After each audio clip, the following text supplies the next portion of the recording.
Že tukaj Valentin. Danes bom govoril o tem, kaj pomeni čaščenje in čutenje ljubezni. Marsikateri goreči duhovni privrženec nekega guruja ali religije razume kot glaven smisel življenja v predajanju Bogu v obliki čaščenja. Lahko je to čaščenje v smislu molitve in oboževanja določenega kipa, oboževanje na tak način, da kipu podarjaš kakšne stvari, da obešaš na njega določene predmete, ga polivaš z nečem. Lahko je to čaščenje z prepevanjem pesmi, plesom in podobno.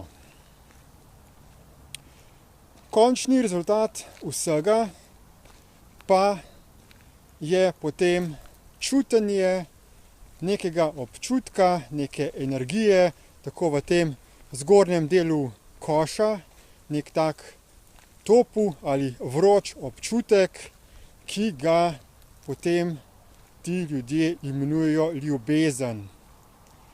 Potem pa še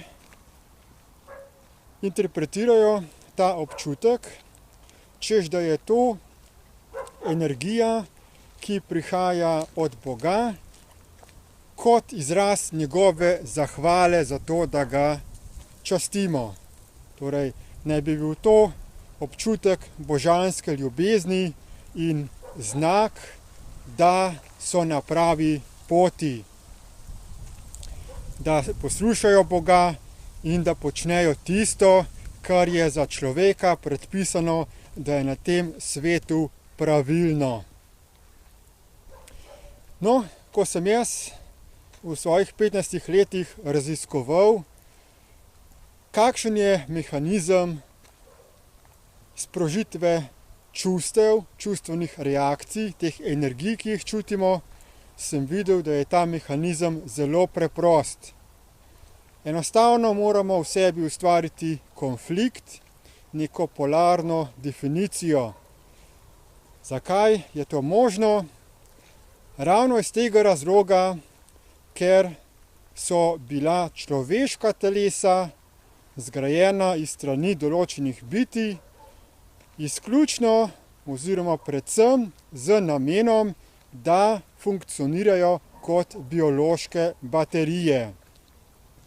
Torej, naša fizična telesa so neke vrste biološka baterija, podobno kot je tudi zelo lepo prikazano v filmski trilogiji The Matrix oziroma Matrica.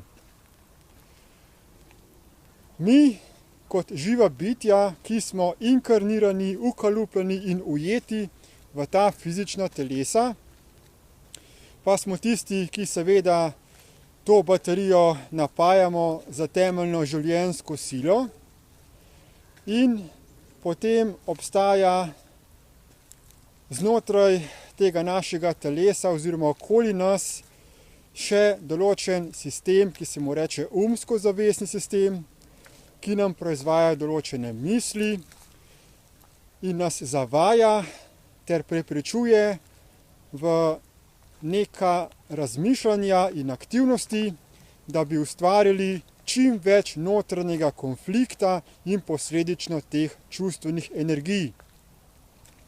V bistvu so vse te misli samo nekako dvoje vrst, prepričujejo nas, da naj bi določen delček stvarstva ali poviševali ali poniževali. Kajti v vsakem primeru ustvarimo konflikt, trenje in posledično se zaradi tega našega notranjega konflikta proizvede čustvena energija.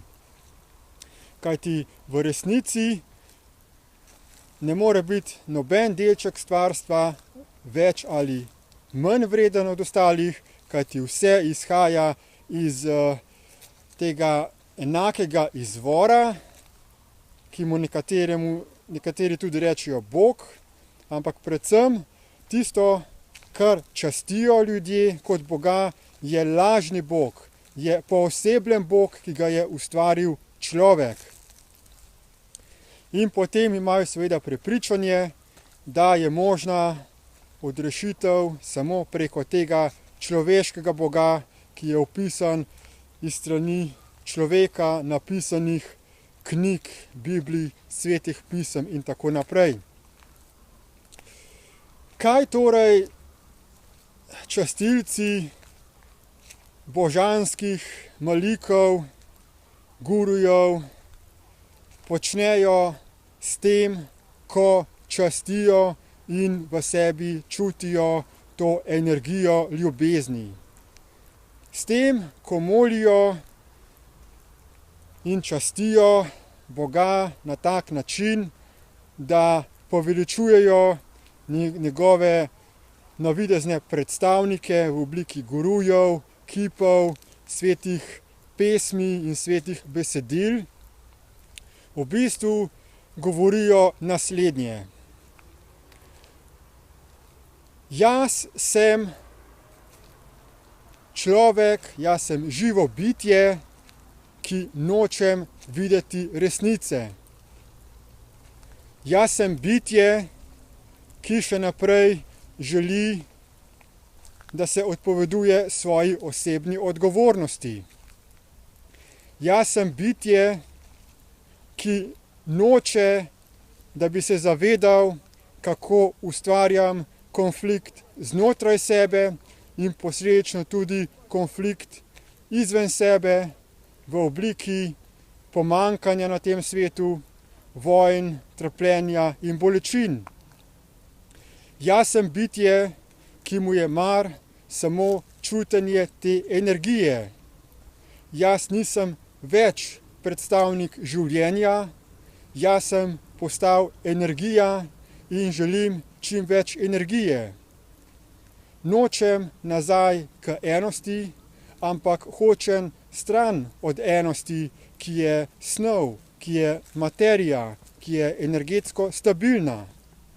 Hočem povzročati konflikt v tej materiji in proizvesti sekundarno pojavitev, ki se imenuje energija. In hočem še naprej hlastati za ta princip ločenosti od samega sebe, dokler bo to moja volja. Hočem postati baterija. Hočem biti samo energija, samo baterija, ki izčrpava to moje fizično telo, dokler se ne bo izčrpalo do konca, dokler se ne bo postaralo in umrlo. Hočem popolnoma uničiti življenje na tem svetu, hočem uničiti vse, kar je resničnega, vse, kar je fizičnega in ga spremeniti v energijo. Hočem stran od te univerzalne resničnosti.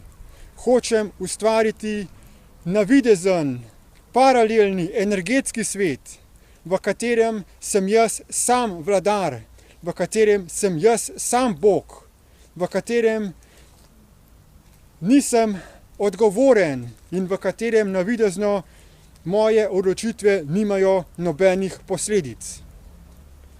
To je tisto, kar pravzaprav govorijo, si izrekajo in afirmirajo ti častilci malikov, ki jim je mar samo čutenje ljubezni v obliki energije, v obliki čustev.